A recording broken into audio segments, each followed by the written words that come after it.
உங்களுக்கு தெரியுமா, பிரிட்டானியா ஒரு இன்டர்னுக்கு வந்து 3 lakhs பே பண்ணியிருக்காங்க. அது வெறும் ஒரு நாள் ஜாபுக்கு. கேட்கவே இன்ட்ரெஸ்டிங்கா இருக்குல்ல. இதுவுமே பார்த்தீங்கன்னா ஒரு டைப் ஆஃப் மார்க்கெட்டிங் ஸ்ட்ராட்டஜி தான். அதான் என்னன்னு பார்க்க போறோம். கொஞ்சம் வருஷத்துக்கு முன்னாடி பிரிட்டானியா வந்து க்ரோசன்ட்ன்ற ஒரு ப்ராடக்ட் வந்து லான்ச் பண்றாங்க. இந்த ப்ராடக்ட் லான்ச் ஆகும்போது 2 ப்ராப்ளம் ஃபேஸ் பண்றாங்க. ஒன்னு என்னன்னா, இது மக்கள் மனசுல என்ன பதிஞ்சிருச்சுன்னா, இது வந்து ஒரு பெரிய ஃபேன்சியான கேஃபேல தான் கிடைக்கும் அப்படின்னு. செகண்ட் ப்ராப்ளம் என்னன்னு பாத்தீங்கன்னா, இது யாருக்குமே வந்து சரியா ப்ரொனவுன்ஸ் பண்ண தெரியல. ஏன் எனக்கு கூட தெரியல. ஸோ அதுக்கு பிரிட்டானியா சைட்ல இருந்து ஒரு ஜாப் போஸ்ட் போடுறாங்க. என்னன்னா, க்ரோஸ் அண்ட் ப்ரொனவுன்சியேஷன் எக்ஸ்பர்ட்னு. இந்த எக்ஸ்பர்ட்டோட வேலை என்ன பாத்தீங்கன்னா, பிரிட்டானியா ஆஃபீஸ்க்கு போயிட்டு அங்க இருக்க மக்களுக்குலாம் வந்து இது எப்படி ப்ரொனவுன்ஸ் பண்றதை டீச் பண்ணணும். ஸோ இதுக்கு தான் அவங்க ஒரு நாளைக்கு வந்து 3 lakh வந்து பே பண்றதா சொல்லியிருந்தாங்க. மக்களும் வந்து இதுல ஆக்டிவா அப்ளை பண்ணலான்னு போறாங்க.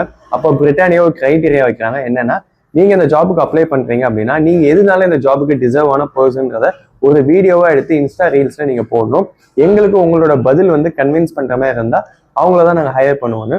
ஸோ மக்களும் பார்த்தீங்கன்னா இந்த கேம்பெயினில் வந்து ரொம்ப ஆக்டிவாக பார்ட்டிசிபேட் பண்ணுறாங்க. இவங்களோட ப்ராடக்ட்டும் பார்த்தீங்கன்னா 10 million people வந்து ஈஸியாக ரீச் ஆயிடுச்சு. வந்த கொஞ்ச நாள்லேயே பார்த்தீங்கன்னா இதோட ரெவன்யூவும் பார்த்தீங்கன்னா 100 கோடி ஈஸியாக அச்சீவ் பண்ணிடுச்சு. நீங்கள் மிச்ச பிராண்ட்லாம் பார்த்தீங்கன்னா எவ்வளோ கோடி செலவு பண்ணி டிவியில் அட்வர்டைஸ்மெண்ட் பண்ணி பயங்கரமாக ப்ரொமோஷனெல்லாம் பண்ணுவாங்க. பட் பிரிட்டானியா வெறும் 3 LPA அவங்க நினைச்சது வந்து ரீச் பண்ணிட்டாங்க. ஸோ இந்த மாதிரி இன்ட்ரெஸ்டிங்கான வீடியோ பார்க்கணும் அப்படின்னா என்னோட சேனலை சப்ஸ்கிரைப் பண்ணிக்கோங்க. Thank you, by.